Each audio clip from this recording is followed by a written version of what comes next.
All right. Hello, hello. Looks like we've got two people watching. Welcome. Thank you for joining me um, for my first stream of the evening, which is reading one chapter.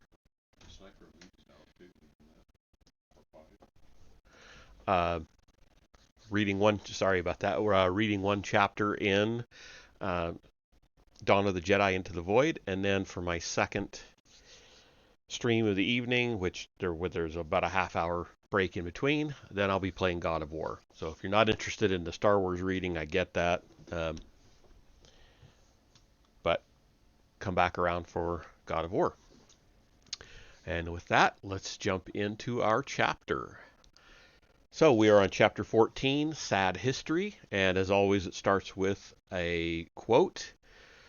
Perhaps there is a madness in remaining untightened while not strong in the force. One would not submerge long beneath the surface of the sea if one did not possess gills. One would surface, one would escape.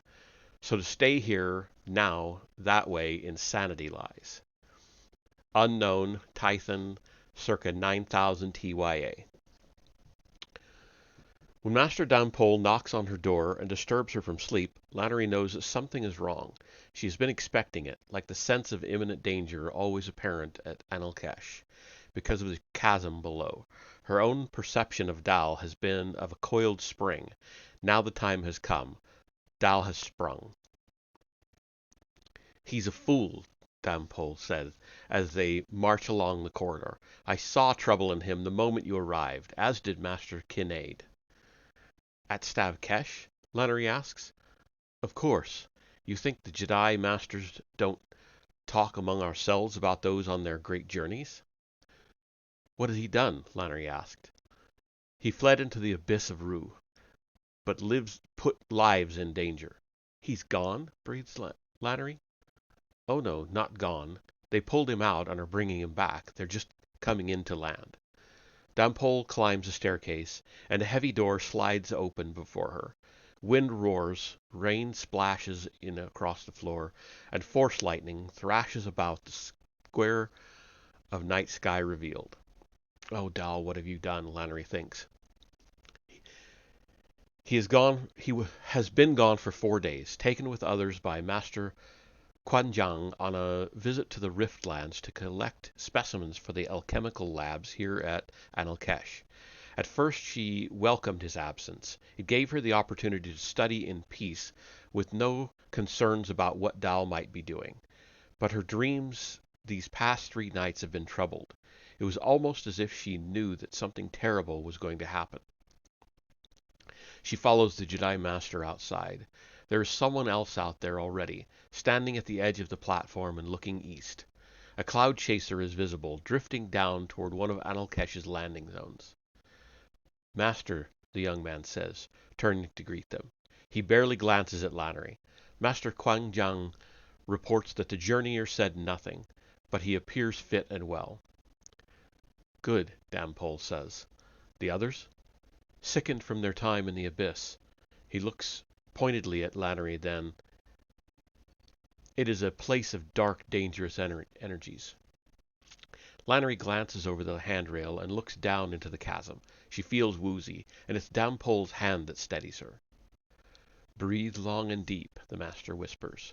The force is very strong in you, and so the chasm plays with you. That's what you think it is? Lannery asked. Playing? Dampole smiles enigmatically. A turn of phrase. So what will happen? Happen? To Dal. It's the other Jedi who replies. We ensure that he's fit and well, unharmed from his escapades, and then we will arrest him and escort him from Anilkesh first thing in the morning. Escort him where? The Jedi's face is grim. Once beyond the temple, he can go where he wishes. Banishment? Lannery says. I think we'll actually be saving his life. So is this how my brother's sad story ends? Lannery wonders. But she thinks not. Dal has a weight to him, increasing the farther he removes himself from the Force. In her dreams at their worst, his end comes with terrible greatness. I'd like to wait here for him, she says. The cloud chaser is touched down now, visible between skeins of low cloud. Speak to him when he arrives. I'll wait with you, the Jedi bows. Junior Scott Yun. Lannery starts to object, but she realizes it was not a request. Lannery Brock, she says. I know, Scott Yun smiles. Afterward, bring him to me, says Dampole. I'll go to make sure the medical bay is ready to receive those others still sickening. Yun bows his head at them as the master turns and leaves.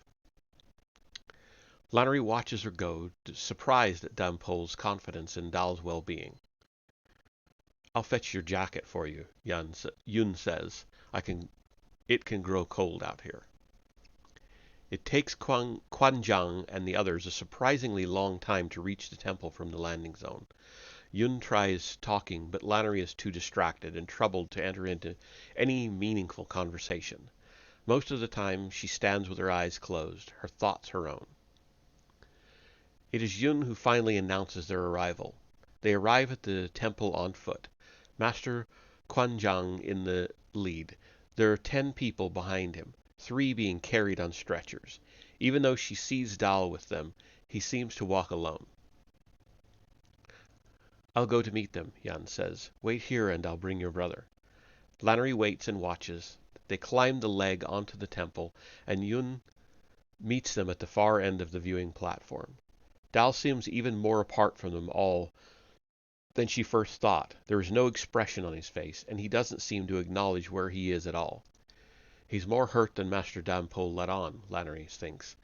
But she still wants him close so she can assess his condition for herself, and she realizes that though it has only been 4 days, she has missed her brother. Quan Jiang and the others move off into the temple, and Yun touches Dal's shoulder. Then the two of them walk toward Lannery across the viewing platform that is buffeted by winds from below and heavy, warm raindrops from above. Dal, she says as they reach her, but his expression gives her pause. So serious, so adult. There's something expanded about him, as if since she saw him last he has grown to fit the world he will live in. He seems assured, too, and confident, even though his skin appears burned, his eyes puffy and red. I came to say goodbye, Lannery, he says.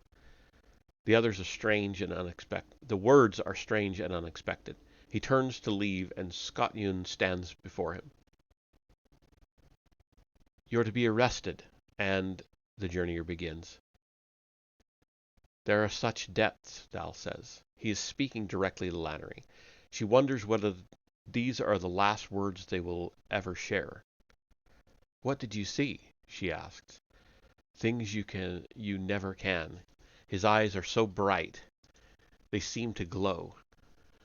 Such promises and opportunity down in the abyss. Such depths of history and potential. And now I must go elsewhere to find something more. And so, Dalian Brock, Yun says. You're to accompany me to... Dal strikes out. Lannery sees it coming and is surprised that Yun did not. But though the journeyer may be comfortable at Anilkesh, he has yet to visit Stavkesh to learn the martial arts. Dal's first fist connects with his chin, and as Yun leans back, Dal spins and kicks him in the face. Another punch as he falls, and Lannery hears bones break even before Yun strikes the metal platform. Dal! Lannery shouts, but she sees her brother's determination. I cannot lose him now. She goes for him, reaching out, wishing to hold him and try to undo everything that has passed between them since leaving home. It is a naive wish, and one that suits a child more than the Jedi woman Lannery is becoming. But familial love is a powerful force in itself. From the corner of her eye, she sees Scott Yun lift himself on one elbow and then raise his other hand, pointing toward Dal. No, she shouts. Don't try to... She will always wonder whether her voice gave Dal warning and whether in fact she wanted that. The moment she speaks, Dal crouches and spins on one heel. his robe billowing as he brings one hand out from beneath its folds. His blaster coughs. Scott Yoon cries out and is shoved across the platform by the impact. Blood bursts from his back, and his clothing smokes. Dal, Lannery breathes, feeling weak and suddenly hopeless. This is the point when everything goes too far. Goodbye, Lannery, he says again, and then he is gone, dashing across the platform and climbing a sloping ladder fixed into the temple's curved wall. She should stay to help Yun. She kneels briefly by his side and examines the wound, and though still breathing, she knows that he will not survive. Lannery should stay to tell Master Dampo what has happened. But instead she chases her brother, up onto the temple's high wall, across its curved roof where deep ditches channel water and moss makes the surface treacherous, following his distant shadow through the increasing downpour until he scurries down one of the massive legs towards solid ground. Her first great journey ends, and her pursuit of her brother begins. Pause.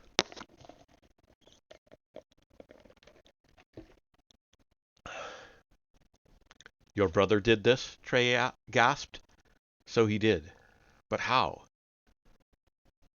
A word in the right ear, a rumor, a threat, a challenge, a murder. It's monstrous. It's terrifying. Lannery could not argue. The air was filled with violence. Smokes, screams, the pounding and roaring of weapons, and the groaning and grinding of the giant dome under stress. They had emerged onto a balcony just above the base of the central tower. To the west was the previously damaged area of the dome, and its massive buttresses and chaotic-looking repairs sealing it from the toxic air outside. And to the south, an attack was underway.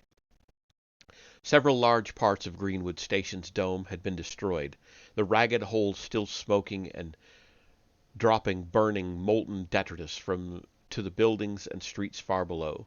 The dome's atmosphere screamed as it was vented to the outside, as if in distress at mixing with the toxic clouds beyond. At the nearest of these wounds in the protective skin, Lannery could see several large, bulky shapes.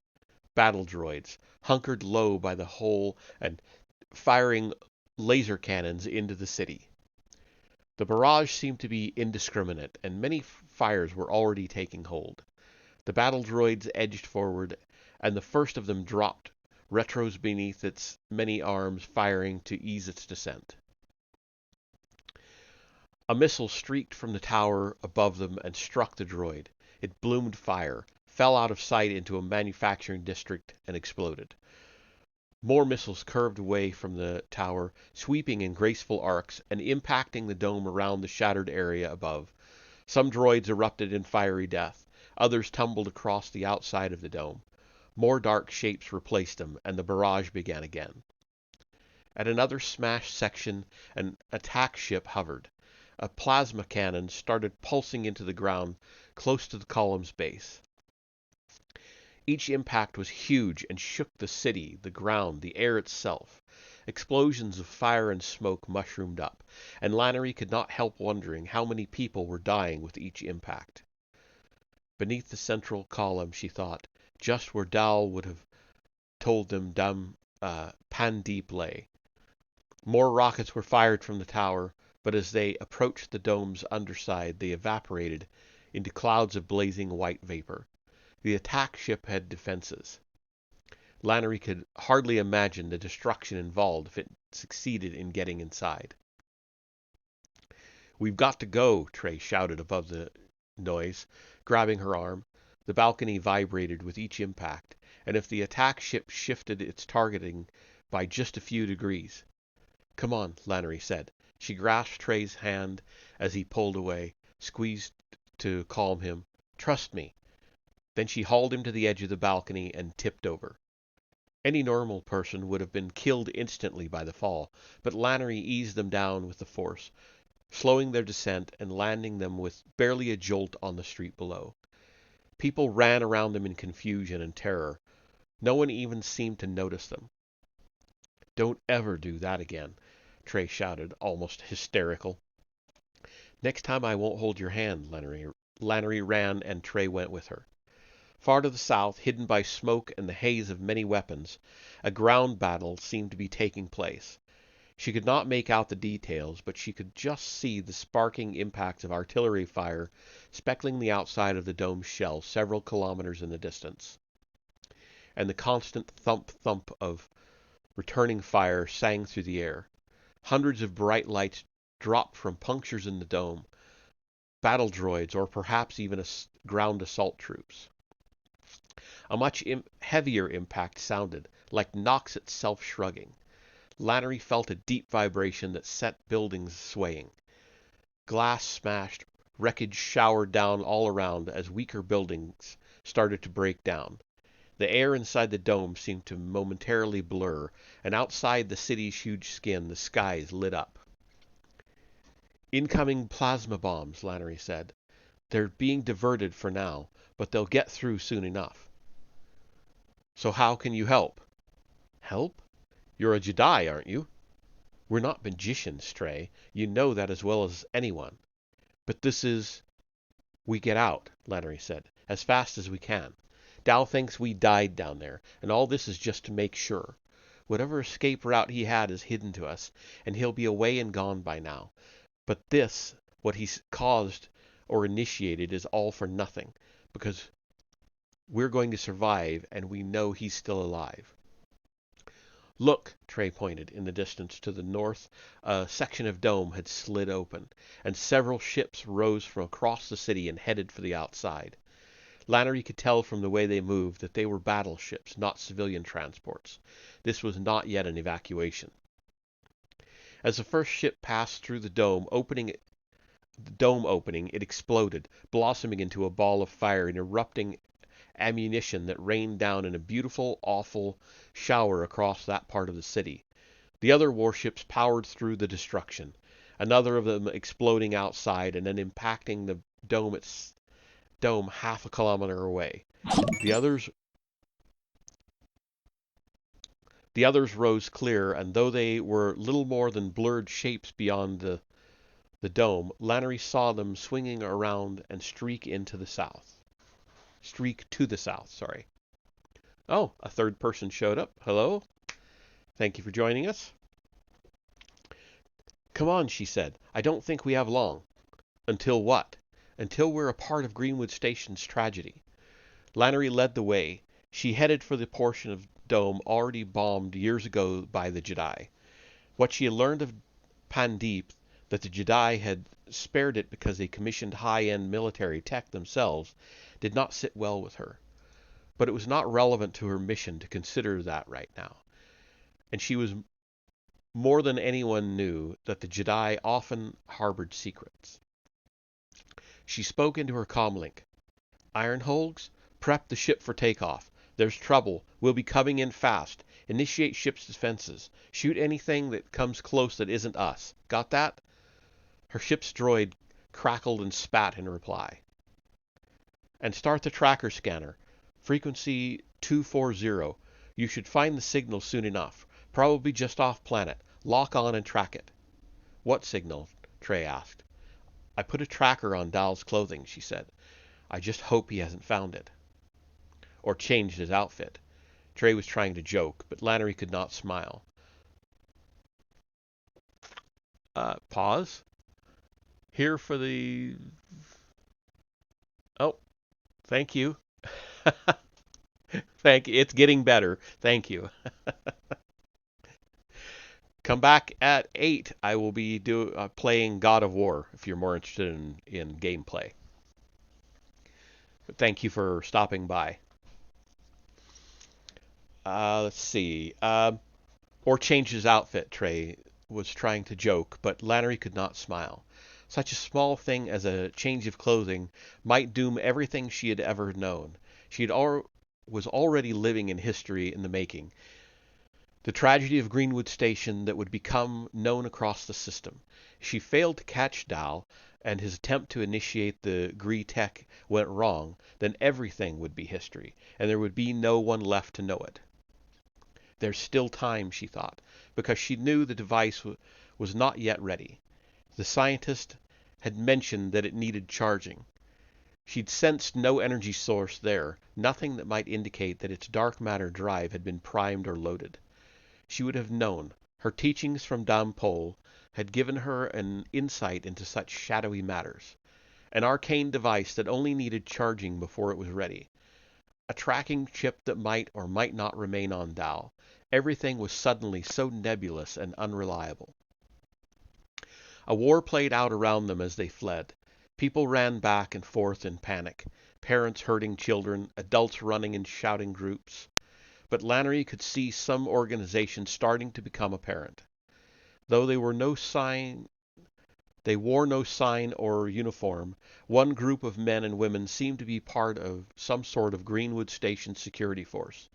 They were breaking down the fencing around a compound housing several militarized cloud chasers, airships supporting heavy gun platforms, and with grav units fitted to landing gear to aid flight. As Lannery and Trey passed, the first of the airships started to hum with power. Other people bearing weapons rushed across the street ahead of them, heading south toward where the bulk of the fighting seemed to be taking place. "They'd do better to flee," Lannery said. "They're defending what they have," Trey said. "This is a full-on assault, ultimate destruction, not an invasion." They paused beneath the cover of an old factory's slumping wall. Perhaps one day this place would have been repaired, but it seemed like it hadn't been used for some time, and the building's metal framework was corroded beneath the toxic atmosphere. "Look, invasion!" Trey pointed south at another cloud of lights drifting down from the many damaged areas of the dome. Gunfire was being exchanged, and it took several seconds for the crackling sound to become audible. "Droids," Lannery said. "They're not sending troops in because—" A massive explosion rocked them from their feet. The ground pounded at her as she fell, and the air itself seemed to vibrate in her lungs, through her chest. Lannery rolled across the building and looked back and up, astounded and sickened by what she saw. A plasma bomb had found its way through the city's defenses and impacted close to the dome's highest point, more than a kilometer above ground. The explosion had ripped the dome open, the shattering destruction running down through the central column and bursting from it in blooming flowers of flame and blazing metal. The wide tower was crumbling from the top down, and around it the dome's mammoth support structures were cracking and dipping, great spreads of dome rupturing and falling away. The explosion continued to expand, probing inward and touching the ground at last. A firestorm swept across the air, incinerating everything in its path. The destruction was so huge and so far away that it seemed to happen in slow motion. "Lannery," Trey said. He grabbed her arm. "Lannery!" "Yes," she said. Trey helped her up and then moved on. They reached the building through which they'd entered the dome not so long ago. As they went inside, they left behind a very different Greenwood Station. They worked their way back through the ruined and hastily repaired area of the city, retrieving their masks from where Lannery had hidden them. But the masks had leaked away the last of their oxygen, so Lannery cast them both aside. "We've got a kilometer to go across that landscape," she said. "Follow me, step where I step, run as fast as you can, and try not to take deep breaths." "We'll die out there," Trey said. "No, and once we're on the Peacemaker, I have medicine that will clean your skin and lungs." "I don't have skin and lungs exactly like yours, human," Trey said, smiling nervously. Lannery grabbed his shoulder, squeezed. "Close enough. Come on." She force-shoved the exterior airlock door open and ran out onto the toxic, poisonous surface of Nox. Behind them, the battle raged and the destruction continued. Out of the dome, they could see more through the air. I suddenly lost it. Sorry. Behind them, pull it together. Behind them, the battle raged and the destruction continued. Out of the dome, they could see more, though the air was constantly hazed with stinking clouds of gas. Attack ships stood some distance off, firing at the dome. Way beyond the dome, a huge glow filled the sky, and Lannery guessed that the spaceport adjacent to the dome in the east had been bombed. Those few defensive ships that took off from inside and made it out without being destroyed streaked south toward the attackers, and most were blasted from the air before even entering combat. One or two made it through, spiraling up and around as their laser cannons opened up. Explosions bloomed, burning wrecks arced down to the planet's surface. It was only the skill of their pilots that kept them aloft, but the attacking force appeared to be far superior. Lannery already felt the acidic burn on her skin and tasted it at the back of her throat, and the destruction and deaths behind her weighed heavy.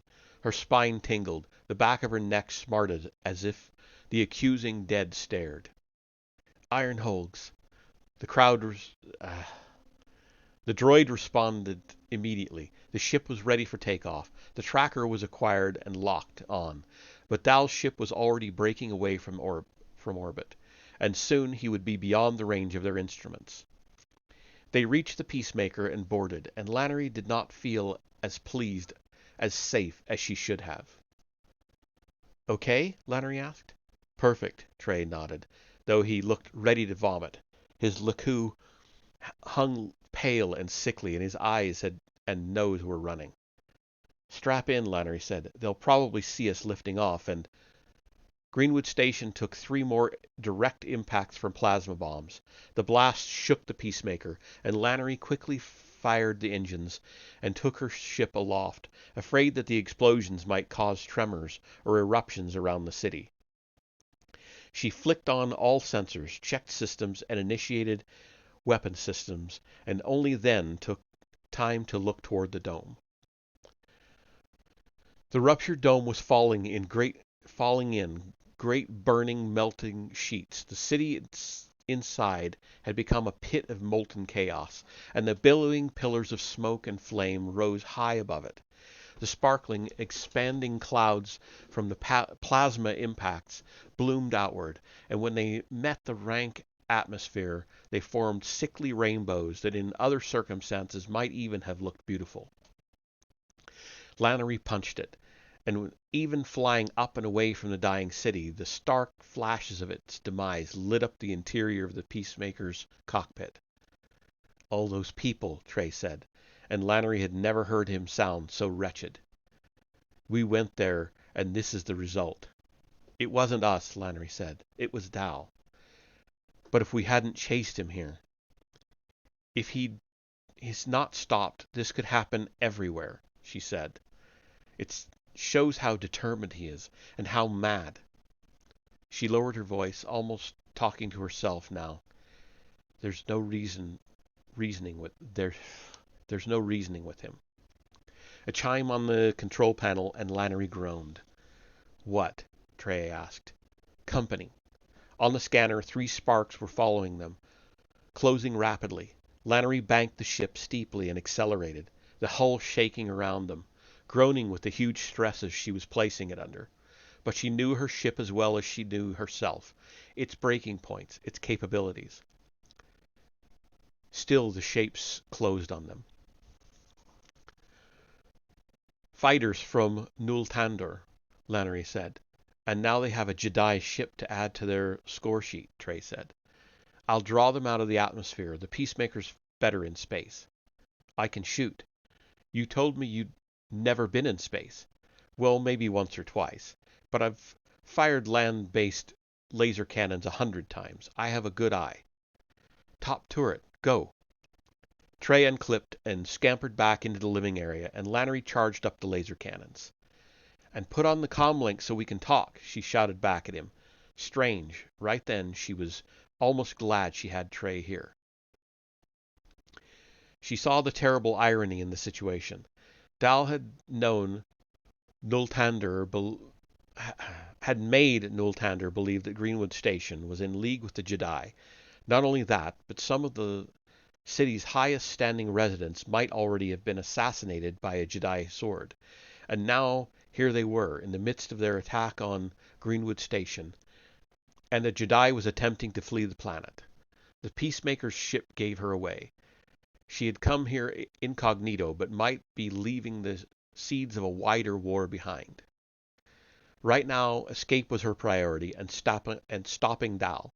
Everything else could be smoothed over afterward. A few moments later, she heard the static and scratch of Trey turning on the comm headset in the top laser turret. "Okay," he said. "Okay, we're fired up. I think I have this. Foot pedals to turn the turret, tracking screen, combat display, touch trigger." "You damage my gun and I'll gut you," Lannery said. Yeah, Jedi. You and what? Which army?" Lannery laughed softly, almost keeping her eyes on the closing targets. They had fanned out behind the Peacemaker and were approaching in a wide pincer. Soon the shooting would begin. "Front cannons will be in my control," Lannery said. But I'll be busy flying this thing as well. You've got the best field of fire behind us, and you'll have visual." "I've got visual." "You see," Lannery was cut off by the dull thuds of the upper turret's laser cannons firing. Eyes on the screen, she twitched the ship to the left and hit the boosters. Then she switched on the Peacemaker's deflector shields and kept one hand hovering over their control lever. She'd have to angle the shields in accordance with which direction the next attack was coming. "Missed," Trey shouted in her ears. She heard the gentle hum of the turret motors working as Trey turned, and then the first ship streaked ahead of them. They were still in the upper reaches of the atmosphere. Lannery swung left, but heat flare glared across the windows, and she had to rely on scanners to keep tabs on the attacking Nultander ships. They were fast and very maneuverable. "Trey?" "Can't see much. Think I winged it." Lannery flicked a switch so that the targeting computer display sprang up before her. Even before locking on, she let off a burst of fire, strafing across where the lead ship might fly. It twitched left and climbed. She thrust forward with all the power the ship had, and the attackers fell back a little. But she knew hers would be a momentary lead. Their ships would be at least as fast as the Peacemaker. "Right," Trey muttered, and his cannon let off several sustained bursts. "Yes, one down, one down." "Good shooting," Lannery said, but she was distracted. "Shift deflector shield to the rear. Angle the ship out of the atmosphere. Keep an eye on trajectories and the bright sparks of the two remaining ships." Still talking to herself as though Trey was there, for a moment she wondered what she'd have done if he weren't with her. But then everything would have been very different. It was through his contacts on Nox that she'd been able to find Dal. The ship reached the highest extremes of Nox's polluted air, the stars speckling into view, and it was almost as if she felt it was alive in her hands. The Peacemaker was fine in atmospheres, but it was in the vacuum of space where it truly came into its own. "We're away from Nox. Good, I can see again," Trey said. "Grav unit phasing in," Lannery warned. "Oh, great. There goes my stomach." She grinned. "They're following. Didn't think they'd give up. You'd be a good prize. And you? Oh, I don't think they'd worry about—" The Peacemaker shook as a volley of shots smacked across its left flank. "Where'd that come from?" Trey shouted. "Two more from out of the sun." "Yeah, but—" His laser cannon fired, and he was muttering all the time, words Lannery could not quite make out. On the scanner, she saw another ship flare briefly into a hail of small parts, then expand into a cloud, then fade away. "Still three out there," she said. Another ship powered toward them, then disappeared. "I've lost it." "Me too." "You can't see it?" "No, gone. Can't you force see it or something?" Lannery ignored the quip and swung the ship sharply left and up, aiming for where she thought the ship might have gone. Climbing directly away from the Peacemaker and above them, it might for a moment have disappeared from her scanners, shielded by its exhaust and angle of climb. It was a good trick, but one Lannery knew. She'd used it once or twice herself. She saw the glimmer of starlight on metal before her scanner even picked it up. She closed her eyes and breathed deeply, comfortable in the Force. Then she looked again, past the grid lines of the targeting computer, past the pulsing lights and scrolling figures of laser preparedness, target distance, attitude and altitude. And when the time came, she touched the fire pad once. A single shot streaked ahead of them, and 8 kilometers away the ship flowered into a blazing bloom. "Whoa," Trey said. "Good shot." "Those last two are coming in fast," Lannery said. "One port, one starboard." "I'll take starboard." The laser cannons thudded. Lannery took the ship through a roll and then powered directly up and away from Nox. Gravity grasped the vessel as if sad to let it go. The whole ship shook.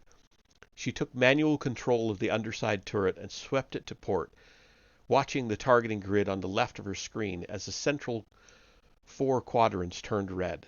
She fired several bursts, but already knew that she'd missed. Trey shouted, "Look out there!" And then the whole ship shook as a plasma torpedo exploded half a kilometer away, ignited by the ship's shielding system.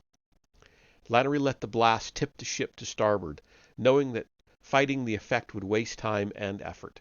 Then she took control once again. Everything at that port ship," she said, opening fire, and Trey's cannon thumped, and she saw the streaking trails of laser blasts converging in the distance. On the scanner, the blooming star of destruction. "Yes, one more down," Trey said. "The other's making a run for it," Lannery said. "Let's go. I'll put a shot into its afterburner." Lannery considered for a moment, then turned away from the fleeing ship. It was already 13 kilometers away, the distance between them growing fast. "No time," she said, "and no point." Trey was silent for a while. Then she heard his sigh. Relief, perhaps, and gratitude that they were still alive. "Stay up there a while," Lannery said. "They might have gotten a message off. Could be we have more company." "Yeah," Trey said. Lannery muted the comm. In truth, there would be no more company, because she'd blocked the fighters' communications as soon as she'd seen them. But she wanted to take a moment on her own, compose herself, submit herself to the Force, and every soothing, empowering aspect it meant to her. She breathed deeply and took a final look back down at Nox. Even from this far out, the dying city of Greenwood Station was the largest, most obvious feature on the planet they were leaving behind. And there we have it. That is the end of chapter 14. Took almost 45 minutes to get through that one. So that is the end of that. I will be coming back at, I think I said 8 earlier. It's actually 8:30 to start in Gods of War. So come on back for that second stream of the evening. Until next week on the reading.